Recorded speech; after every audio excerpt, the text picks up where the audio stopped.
They have planned and are now leading us into a one-world communist government.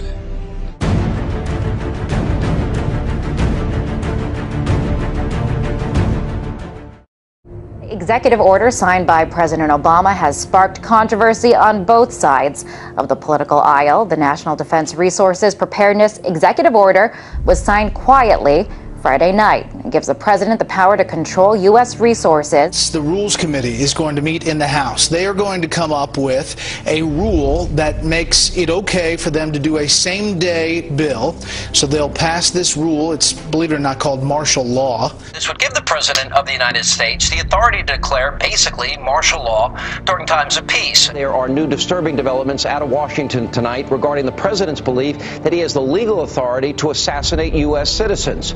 Incredibly enough, it appears that our commander-in-chief actually believes that authority exists not only on foreign soil, but right here on American soil as well. But Senators McCain and Levin have added this legislation which would authorize the president to declare the entire United States of America, all 50 states and all territories, to be a battlefield, right, even though there's no battle, thanks be to God, going on here. War on terror is different. And that would authorize him to use commander-in-chief authority in the United States, to use the military to arrest people in the United States who, in the president's opinion, are enemies of the country. Particularly to hear President Obama claim the power to keep people in prison indefinitely with no charges against them, no conviction, no sentence, just imprisonment. Joining us now is former Secret Service agent Dan Bongino. Dan, thanks a lot for joining us. What do you mean there's no such thing as gun control, only people control? Tell me what that means. Tucker, this is larger ideological ploy by this administration. They're not being authentic with America, whether it's the sequester, healthcare, or the gun control issue. What they do is they manipulate an emotional crisis, a national emotional crisis, to further an ideological agenda which involves the evaporation, the slow disintegration of your civil rights, your liberties, your ability to live and let live. And it's a disturbing pattern that, frankly, is really starting to get under my skin. The US is funneling money into tracking systems that are threatening to make the very concept of privacy a thing of the past. It could mean people's every move being used against them to keep them under surveillance. The information age was an era nearly everybody embraced. But today's surveillance age, experts say, is a reality almost no one can escape. David, why does the DHS need 450 million hollow point bullets? That kind of ammo that they purchased from ATK, hollow point ammunition, as you had explained, it's designed to, tear through human flesh and then expand. It's designed to kill people. This is not the optimal kind of ammo you would buy for target practice. It's more expensive and it's more precise. Do you think this is a sign that they're preparing for some sort of mass civil unrest? So they have an open bid right now, DHS, for even more ammunition, for 175 million rounds of .223 caliber rifle ammo. It's almost identical to the ammunition used by NATO peacekeeping forces. So that's very interesting. Are they planning on some kind of widespread economic unrest in the U.S. that would require NATO forces to help us out? $500 million in surplus military weaponry from the Pentagon, which is authorized through the Pentagon's 1033 program. During the late 70s, Congress passed legislation called Posse Comitatus, barring the military from operating on American soil. And in the early 80s, there was an effort to circumvent that in Congress by arming police with military-grade weaponry. And now we're seeing that play out in the streets. People in the inner city in the U.S. have been experiencing this. So civilians in the U.S. are now up against basically military-style policing.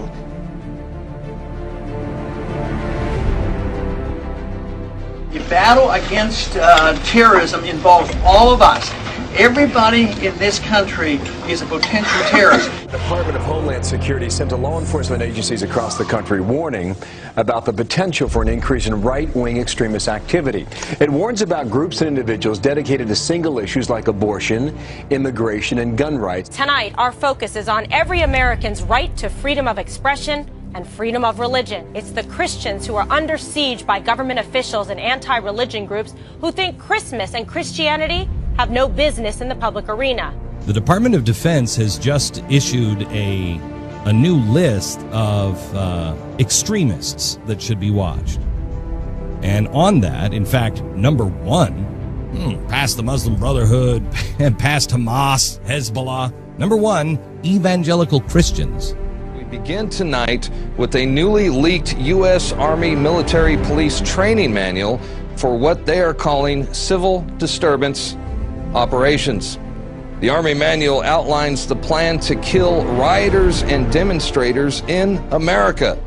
That's right, they have plans to confiscate our firearms and kill American citizens on U.S. soil. This during a mass civil unrest, I guess, shooting innocent civilians perhaps. And it goes on to describe how prisoners will be processed through internment camps. Wow. So there you have it. Our own military being trained for armed conflict with U.S. citizens. They're being trained to confiscate our guns and preparations to process us into camps during civil unrest. A pretty scary scene along the Chicago River turns out to be a military training exercise. There was nothing routine that folks reported about seeing the jarring, as they witnessed the jarring scene of at least 3 Black Hawk helicopters flying at times in close order formation. Just in, a military drill in downtown Miami, complete with these Black Hawk helicopters, elite soldiers and police officers swarming the street. Take a look, swing back over here. This may be involved in this training or not. Again, let me tell you what all of this is that we know of. It's a joint military training exercise involving local police, also military. The sight of Army helicopters and the sound of gunfire created a lot of concern this afternoon in one Houston neighborhood. There were armed men in fatigues, plenty of weapons, and what many thought were real live rounds.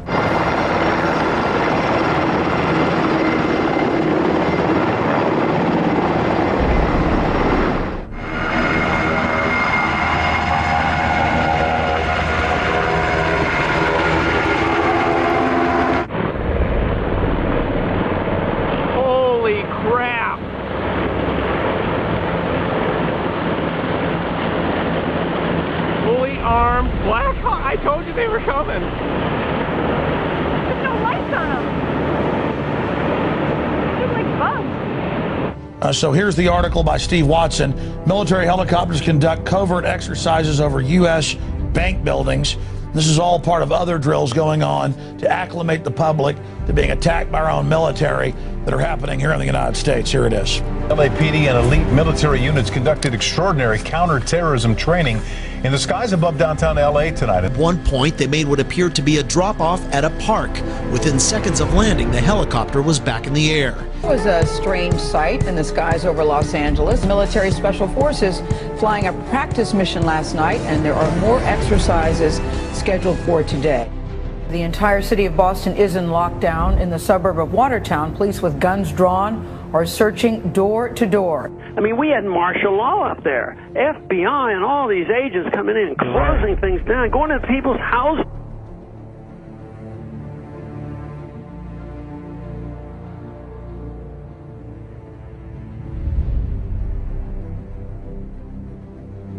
Mr. President, I do want to get right to the news of this week. Sure. The terrorism in Boston. Yeah.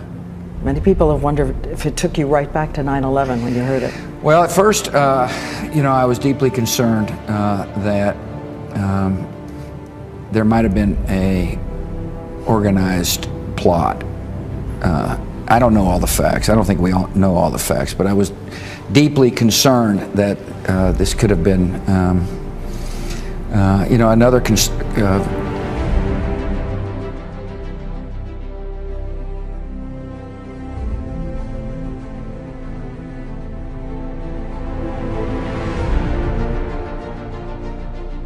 While they're doing this, they're amassing this wealth in order to redirect it toward martial law endeavor, and not just in America, but globally.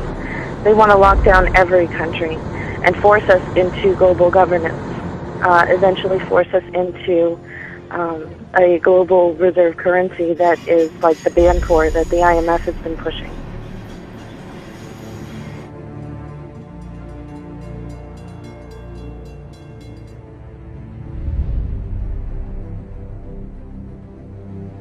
And those people who have been yelling, oh, the UN's going to take over global conspiracy theorists. They've been crazy, but now they're right. Yeah, well, when Geithner, it's happening. When Geithner said he would be open to the idea of a global currency last week, those conspiracy people had said and suggested that for years. You're not wrong. And when massive foreign trade deals are made, they are done in U.S. dollars, which serves as the world's reserve currency. Now the UN is backing a plan to change all of that and create a new global currency. There is a global meltdown coming. It is a global depression, and one world currency and one world financial system is the end game.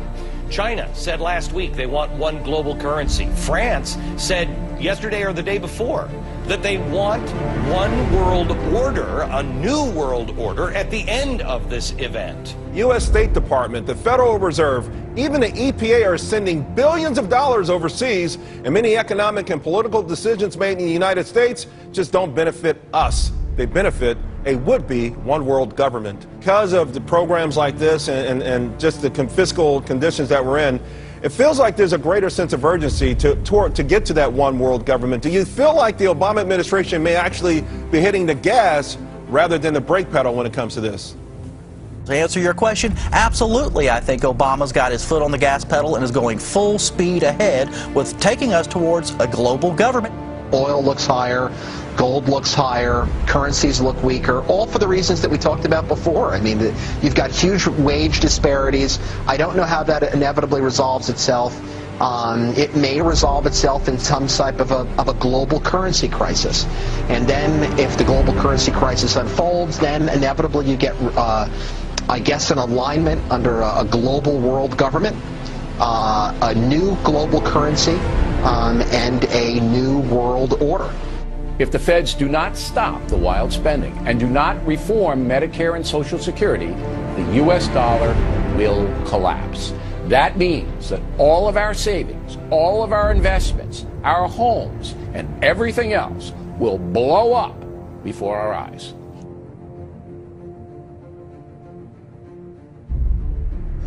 This morning on Today's Health, a computer chip that could be implanted under your skin so doctors can quickly access your medical records. Explain to me briefly what the VeriChip is and what it is supposed to do. VeriChip is a tiny miniaturized RFID, or radio frequency identification microchip.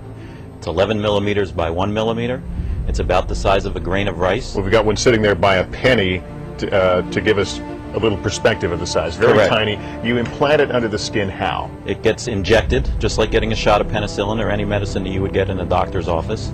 It goes in the upper right arm. Implantable human chips. Supporters hail the technology as a medical marvel. You have one in your arm right now. That's correct. Where is it? It's in the upper right arm. It's a simple injection process. Finally from us this evening, technology on the cutting edge. We were interested today to hear that more than 100 law enforcement officials in Mexico are having microchips implanted in their arms. The chips allow a person to be scanned.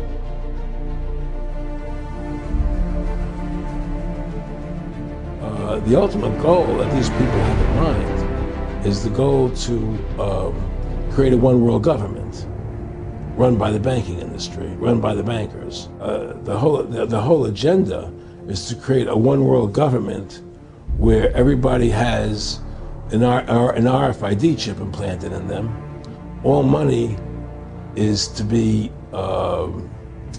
in those chips, right? There'll be no more cash. If you're like me or you, and you're protesting what they're doing, they can just turn off your chip, and you have nothing. You can't buy food. You can't do anything. It's total control of the people. And that chip's connected to a database that has your purchasing records, what you do, what Everything. you sell. Everything is in there, you know?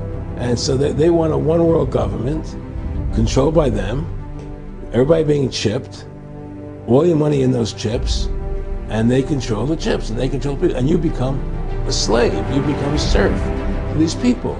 That's their goal. Okay, look, the CIA has done in this country, what they've done to us is unbelievable. Look at the terrorist acts that have occurred. The CIA behind most, if not all of them.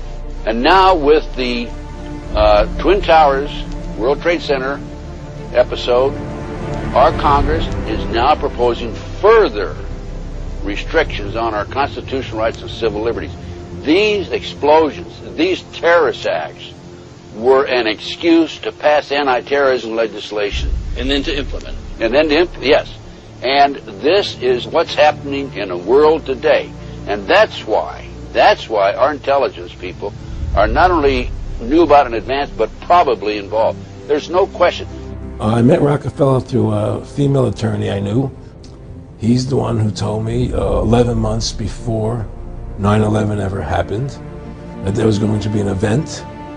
Never told me what the event was going to be, but there was going to be an event, and out of that event, we were going to invade Afghanistan to run pipelines from the Caspian Sea. We were going to invade Iraq, to take over the oil fields, establish a base in the Middle East, and make it all part of the New World Order. And sure enough, later 9/11 happened, and I remember he was telling me how you're going to see soldiers looking in caves for people in Afghanistan and Pakistan and all these places, and there's going to be this war on terror, of which there's no real enemy, and the whole thing is a giant hoax, but it's a way for the government to take over the American people. Adam Weishaupt started the Illuminati organization with the purpose of creating a one world government at the time of the end. And that's what's on the back of our dollar bill. It's really interesting. It says, "In God we trust," but that is not our God. This is that God of the Egyptian groups. And that's why the pyramid is on the dollar. And this terminology around it says the birth of the New World Order. Giuseppe Mazzini of Italy sat down in 1871 and planned the three